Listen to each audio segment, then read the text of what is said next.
तो hi everybody, आज की वीडियो में हम जानने वाले होंगे जब हम किसी कंपनी में पैसा लगाते हैं तो उसके trading and loss, profit and loss and balance sheet को चेक करते हैं। बट जब हम किसी कंट्री में पैसा लगाते हैं तो हमें किस अकाउंट को चेक करना चाहिए उसके बारे में आज जानेंगे। तो चलिए दोस्तों वीडियो को स्टार्ट करते हैं। तो जब भी हम किसी कंट्री में पैसा लगाते हैं ना तो हमें उसके बीओपी अकाउंट यानी बैलेंस ऑफ पेमेंट अकाउंट को चेक करना चाहिए। ये बैलेंस ऑफ पेमेंट अकाउंट क्या होता है? एक अकाउंट होता है जिसमें सारी ट्रांजैक्शन को रिकॉर्ड किया जाता है कि उस कंट्री ने रेस्ट ऑफ द वर्ल्ड यानी फॉरेन कंट्रीज के साथ कौन कौन सी ट्रांजैक्शन की है, कितना एक्सपोर्ट किया है, कितना इम्पोर्ट किया है, कितनी बोरिंग वहां से ली है या फिर किस किस कंट्री को उसने बोरिंग दी है, या फिर वहां कितनी इन्वेस्टमेंट बाहर से आई है, या फिर उस देश ने कहां कहां किस किस कंट्री में पैसा इन्वेस्ट करा है, उसके बारे में हमें जानकारी मिलती है। यानी बैलेंस ऑफ पेमेंट क्या है? एक स्टेटमेंट ऑफ अकाउंट होते हैं। इसके अंदर बहुत सारे अकाउंट बनते हैं। इसमें सारी मॉनेटरी और इकोनॉमिक ट्रांजैक्शंस को रिकॉर्ड करा जाता है जो कि एक country rest of the world यानी दूसरी कंट्री के साथ करने वाली है।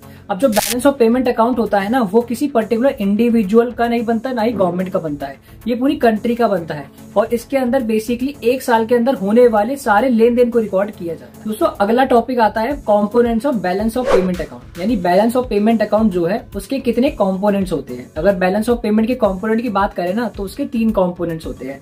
पहला आता है आपका करंट अकाउंट, दूसरा आता है कैपिटल अकाउंट एंड थर्ड आता है ऑफिशियल रिजर्व अकाउंट।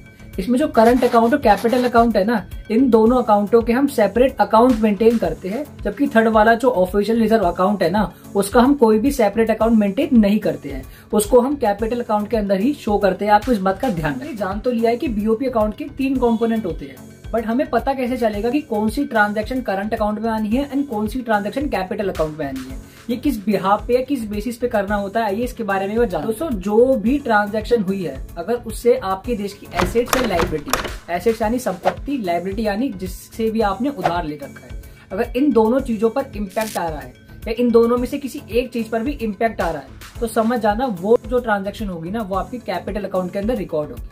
यानी कैपिटल अकाउंट के अंदर हम वो सारी ट्रांजैक्शन को रिकॉर्ड करेंगे जिससे हमारे देश के एसेट्स और लायबिलिटी स्टेटस पर इम्पैक्ट पड़ता है। अगर कोई ऐसी ट्रांजैक्शन होगी जिससे हमारे एसेट्स और लायबिलिटी स्टेटस पर कोई इम्पैक्ट नहीं पड़ रहा है ना तो उसको हम करंट अकाउंट के अंदर रिकॉर्ड करेंगे। जैसे अगर हम बात करें बोरिंग की, तो बोरिंग लेना हमारे देश के लिए एक लायबिलिटी है, तो ये जो ट्रांजैक्शन होगी ना ये कैपिटल अकाउंट के अंदर रिकॉर्ड की जाएगी।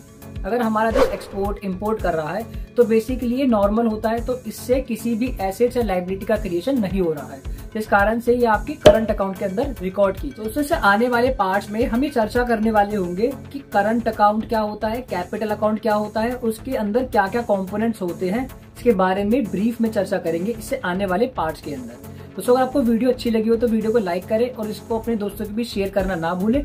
अगर आपको किसी पर्टिकुलर टॉपिक पर वीडियो चाहिए ना तो आप कमेंट बॉक्स में कमेंट कर सकते हैं। दोस्तों मिलते हैं आपसे अपनी अगली वीडियो में, जब तक के लिए सीखते रहिए और सिखाते रहिए।